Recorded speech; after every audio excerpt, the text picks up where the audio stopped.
What up? Hi. So apparently you guys really liked that Donkey Kong video that I made a little while back about the birth of Donkey Kong and the game and the character and what have you. The video is actually a lot of fun to make, so I figured if you guys like it and I like it, why not make it a series? So, welcome to episode 2 of the show that I haven't named yet. Woo! If you guys could think of any good names for the show, let me know. I did Donkey Kong because the theme park in Japan just opened up, and it's also Donkey Kong December. So, for episode 2, I was thinking, what other Nintendo characters could I make a video about whose names have been extremely relevant lately?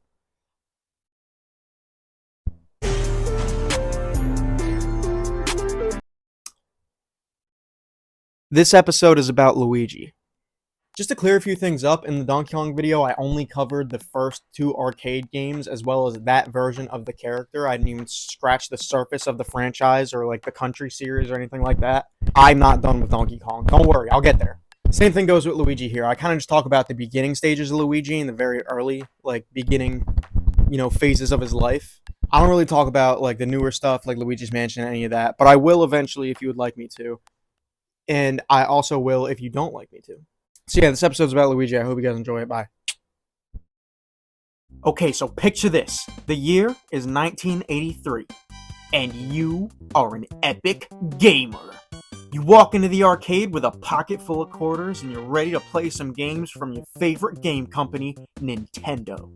Nintendo is killing it right now, and this arcade's got all the classics. Donkey Kong, Donkey Kong Jr., and yes, even Popeye. Suck it, licensing. Money talks, baby. Then you walk a little further, and all of a sudden, you see a new game you've never seen before. Mario Bros. Whoa! There's 2 Marios now? One of them's green? What the hell's going on here? I gotta call my mom. Fear not, all will be revealed. So believe it or not, this actually isn't Mario's clone. This is actually Mario's twin brother, Luigi, sometimes also known as Green Mario. Luigi was created by the GOAT himself, Shigeru Miyamoto. Damn, dude, he created Mario, Luigi, and Donkey Kong? Miyamoto is an absolute legend. Matter of fact, let's start a list of my favorite people on the planet ever.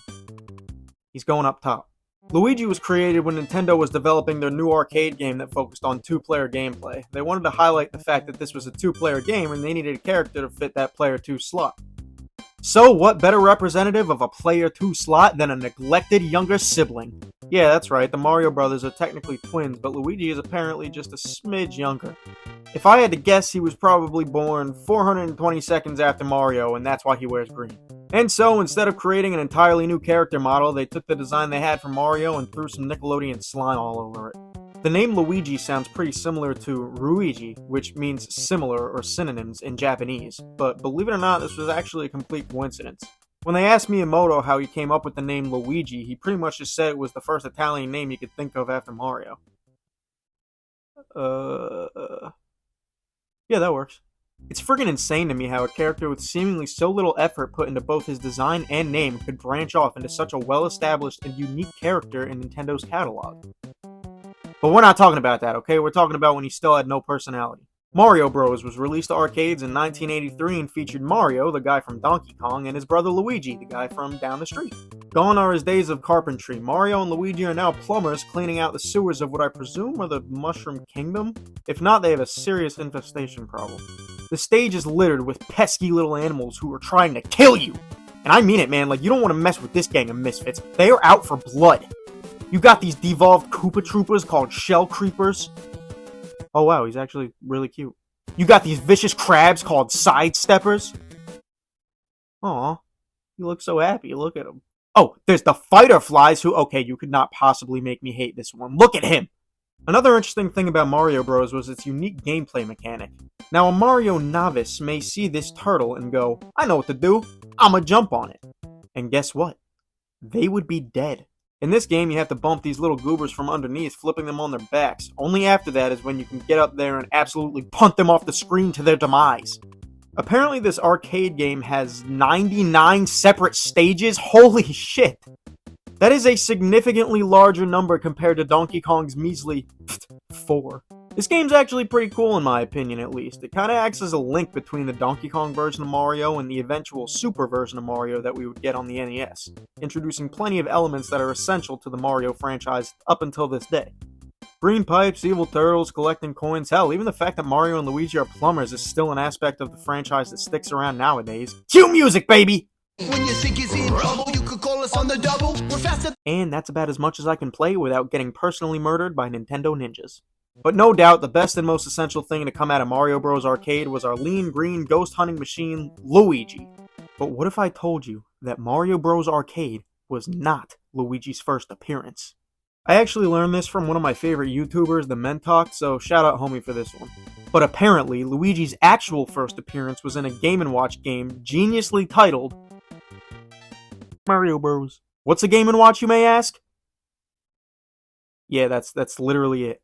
In the Donkey Kong video, I gave you guys a separate little bonus game review with Donkey Kong Jr., so I figured why not keep the tradition going and do the same thing here. In this game, Mario and Luigi work at a bottle factory on some Incredible Hulk type shit. They keep passing each other these boxes of bottles on conveyor belts for some reason. The goal is to load the bottles onto delivery trucks. Pretty much if you screw up your timing and drop a box, you lose. It's a pretty weird premise if you ask me. I'm assuming this bottle factory is located next door to the pie factory.